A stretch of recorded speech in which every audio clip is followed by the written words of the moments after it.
Abakungu okuva mu kitongole ekisoloza emisolo wano munda mu ggwanga erya Uganda Revenue Authority nga balwamu ne poliisi bakutte omuvubuka Van Chubahiro. Z'essimu za omwami ono baweera n'ettiimu ekya investigating ekintu ekyo era investigations ziggwa bagenda mutwala mu mbuga z'amateeka.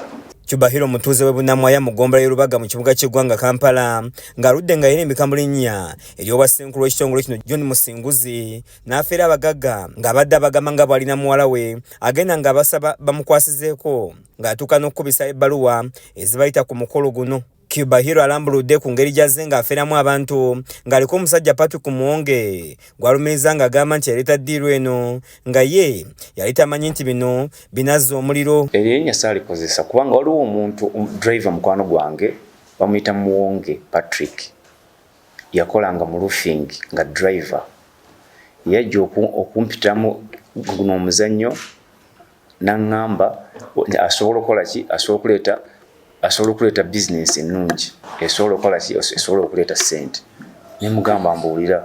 Bakira ng'ayogera ebitakwatagana ng'agamba nti ye bulooka nga bw'abuuziddwa gy'akolera atandise okutamatama kyokka oluvannyuma akkiriza nti yakola ensobi n'asaba asonyiyibwe. So nansaba ekisonyiwo tekiriddamu kubaawo kino ekintu kiriddamu kubaawo. Isaac Muhindo nga yakulembeddemu ekikwekweto ekyokukwata mwagalabi w'edda ono ategeeza nti bamusala n'essimu wamu ne layini zaazo z'abadde akozesa okunyaga abantu ng'alaze okucola ebikolwa ekika kino ebiyongedde ng'omwaka guno bakakwata abantu bangi nnyo. So we are trying to establish how many unsuspecting victims that have been duped by these criminals.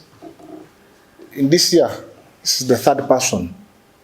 There is one who impersonated the AC intelligence around March, who arrested him. He purports to be a pastor. He was a Nigerian. He is undergoing prostitution. When it came to May, we picked another suspect who was impersonating the Commissioner of Tax Investigations, Mr. Gonzo Dennis. He was convicted. He's already in Ruzira serving his sentence. So 2024, he becomes the third what?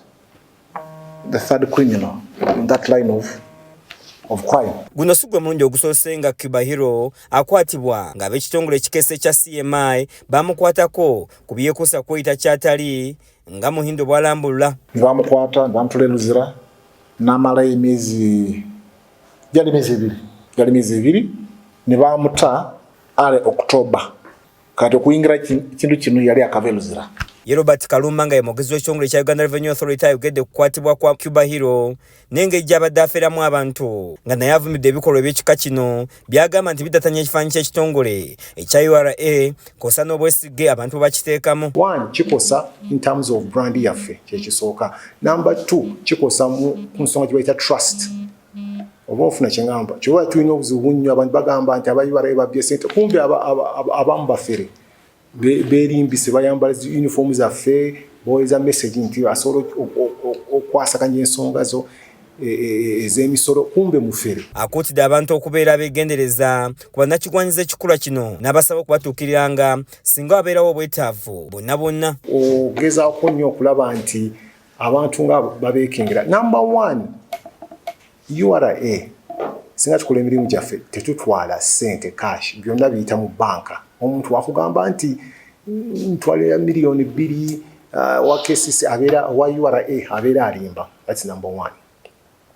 Number two, mugezeeko okulaba nti mukozesa offices zaffe. Oli aveeri n'akugamba nti simanye alina ebizibu by'omusolo biki. Lwaki tojja ku offices zaffe ofune services ate services za bwereere. Number 4, tuyambe kati wosanga abantu nga bano jango otuwulire tulina ttiimu zaffe ne poliisi genda ku poliisi oloope. Kenneth Mirimu yakusakidde eggulye lino ku Case TV agaleero.